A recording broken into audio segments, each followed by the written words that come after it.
Pour le prince Harry, la fin des années 90 a représenté un véritable calvaire. Orphelin à 12 ans seulement, après le décès de sa mère Lady Diana en août 1997, le jeune garçon avait dû subir sa rentrée au collège Eton, un établissement très sélect où son frère étudiait déjà depuis 2 ans.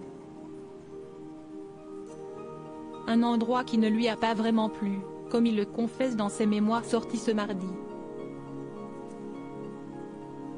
Je me suis hasardé 2 ou 3 fois à me confier à un professeur, ou à un camarade, à leur dire que j'étais non seulement dans la mauvaise classe mais aussi dans la mauvaise école.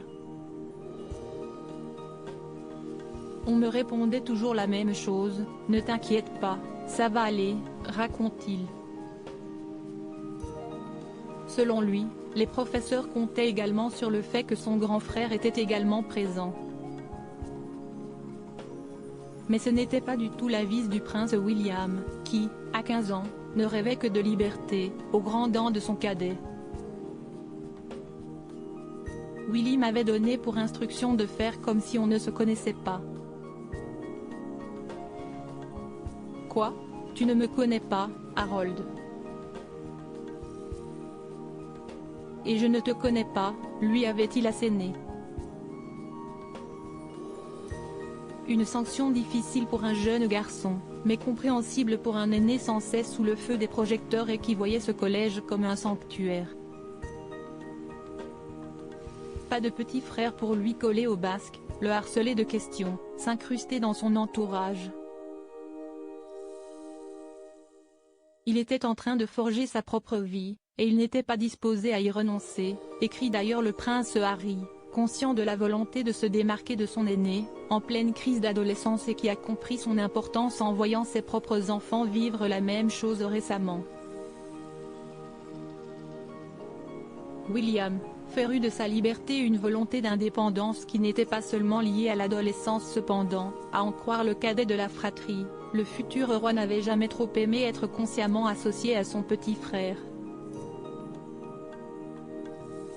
Tout ça n'était pas très nouveau, à vrai dire. Willy avait toujours détesté quand quelqu'un commettait la grave erreur de nous considérer comme un lot. Il détestait quand maman nous habillait de la même façon, explique-t-il. Et cela représentait pour son frère une véritable torture. Le prince Harry, très incisif à l'égard du mari de Kate Middleton dans son livre, le décrit même comme à l'agonie. À l'idée qu'il fréquente la même école. Heureusement, s'il n'a pu compter sur son frère, lui aussi en pleine reconstruction après le deuil de leur mère, le prince Harry sait se consoler avec ses nouveaux amis et surtout en s'accomplissant dans le sport, qui lui permettait selon lui d'exorciser ses démons. Pour information, les 2 princes ont fait toute leur scolarité à Eton, où avaient étudié les hommes de la famille de leur mère, avant de suivre des chemins séparés. S'ils ont tous les 2 pris une année sabbatique et voyagé, le prince William est ensuite entré à l'université St Andrews, où il a rencontré Kate Middleton, et le prince Harry s'est engagé dans l'armée.